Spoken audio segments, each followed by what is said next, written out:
Now the next is Indian textile. Next cause of the revolt was Indian textile industries. Indian textile industries were completely destroyed by the Britishers, as when the cash crops like cotton was grown in large quantity, it was being sold in the European markets to be converted into cotton cloth. The people of India were not allowed to make the cloth from the cotton crop, due to which the weavers became jobless. Who are weavers? Weavers are the people who used to make cloth with the help of the thread that we make from the cotton crop. Right?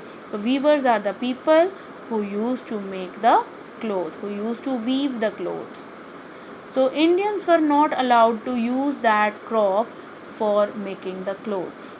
This cash crop, this cotton, was directly sent into Great Britain so that it can be converted into cloth, and that cloth will be again sold in the Indian markets by the Britishers. That's why the Indian textile industries were completely destroyed. Now next is Indian handloom industry. Indian handloom industry, as you know, what is a handloom? Handloom means the things that we make with our own hands, the handicrafts. Handicrafts are the thing that we make with our own hands. The things that we make with our own hands are called handicrafts. Do you know, students, in fourth class we have learned about the handicrafts that are made by the people of Jammu and Kashmir in the winter season. The occupation of the people of Jammu Kashmir in winter season is making handicrafts only, because of so much of extreme cold climate over there. In the winter season, people used to stay at their homes and they make handicrafts at their homes. So handicrafts are those things that we make with our own hands. Like some people used to make shawls, some people used to make pots, some people used to make beautiful embroidery work on the clothes, some people used to dye the clothes at home, some people used to make beautiful things on the pots and all. So these are some handicraft items. So these handicraft items were not the Indians were not allowed to sell these handicrafts in their own country or in India. These handicrafts were of great demand in the European markets, and this was sold. These handicrafts were sold in the European markets so that Britishers can earn huge profits out of this, due to which Indian handloom industries were also destroyed. Now the next is Indian rulers.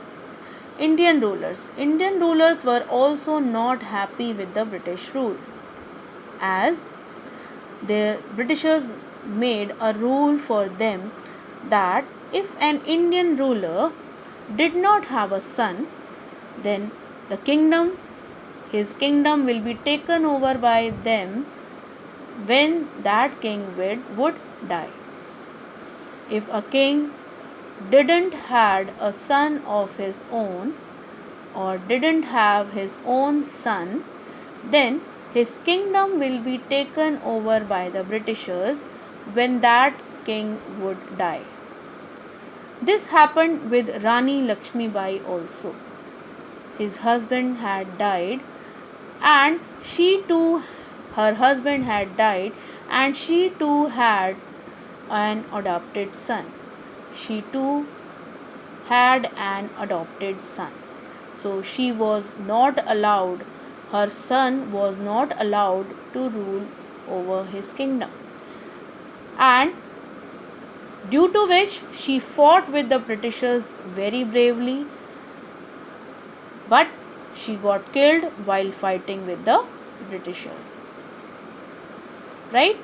Now, due to this rule, rulers were unhappy by the Britishers. Now, the last one, Indian soldiers.